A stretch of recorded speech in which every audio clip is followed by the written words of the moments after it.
Dans cette génération, on ne peut jamais rester distrait. C'est une génération où tu devais pousser encore la prière, que tu devais encore entrer en profondeur, que tu devais réellement refléter Christ, tu devais réellement représenter Jésus. Je te parle de l'importance d'avoir l'Esprit de Dieu, l'Esprit Saint dans ta vie. Bien-aimé, il est temps pour toi de ne plus demeurer dans la distraction de ce monde, mais il est temps pour toi de te battre pour avoir l'Esprit de Dieu, que tu sois animé par l'Esprit de Dieu. Savez-vous que celui qui meurt sans le Saint-Esprit choisit l'enfer? Bien-aimé, le Saint-Esprit, c'est le sceau du salut.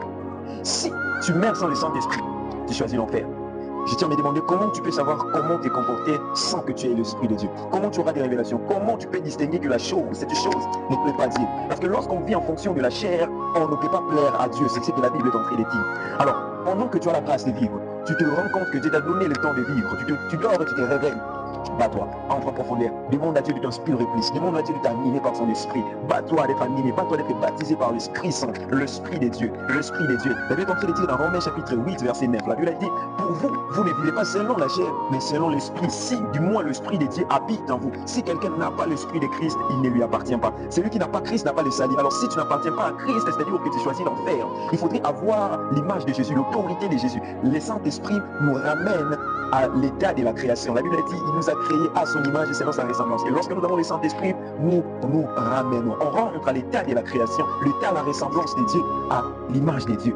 Bien aimé, il est temps, il est évident de se battre, d'être animé par le Saint-Esprit. D'être animé par le Saint-Esprit. Si toi, pendant que tu vis, tu désires toujours être animé par ta chair, sachez que tu es étranger ou étrangère aux yeux de l'Éternel. Alors tous ceux qui sont étrangers aux yeux de Dieu ne sont pas des fils de Dieu, ils n'ont pas droit d'hériter le royaume des cieux. Alors si tu aimes d'hériter, de vivre éternellement, il faudrait alors rentrer et vivre en fonction de ce que Dieu attend de toi et que le Saint-Esprit soit au centre, prenne place dans votre vie. La Bible est en train de dire encore dans Romains chapitre 8, verset 11, la Bible dit, et si l'Esprit de celui qui a ressuscité Jésus d'entre les morts habite en vous, celui qui a ressuscité Christ d'entre les morts rendra aussi la vie à vos corps mortels par son Esprit qui habite en vous. Et mais si nous avons l'Esprit de Dieu, nous ne sommes pas condamnés. Et la Bible est en train de dire, là où est l'Esprit de Dieu, là est la liberté. Si tu as l'Esprit de Dieu, tu n'es pas condamné. Si tu as l'Esprit de Dieu, tu n'es pas un homme mort, parce que Dieu te rend mortel. Dieu te rend éternel, parce que tu sauras distinguer les choses que le Seigneur veut et les choses que le Seigneur ne veut pas. Aussi longtemps que tu marches sans le Saint-Esprit, tu marches sans la lumière. Aussi longtemps que le Saint-Esprit n'habite pas dans ta vie, tu es une vie sans éclairer, tu es une vie dans le ténèbre. Alors il est temps, bien aimé, nous sommes dans une génération emportée, mais tu devais te battre et te lever.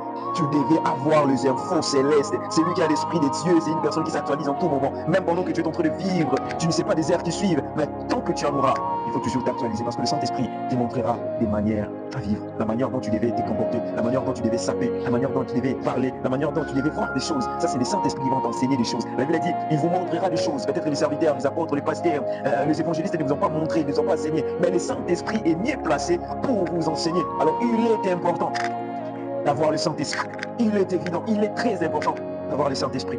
Ne meurs pas sans le Saint-Esprit. Ne meurs pas sans être animé par le feu du Saint-Esprit. Que le Seigneur vous bénisse. C'était le frère Jean Ito. Soyez bénis.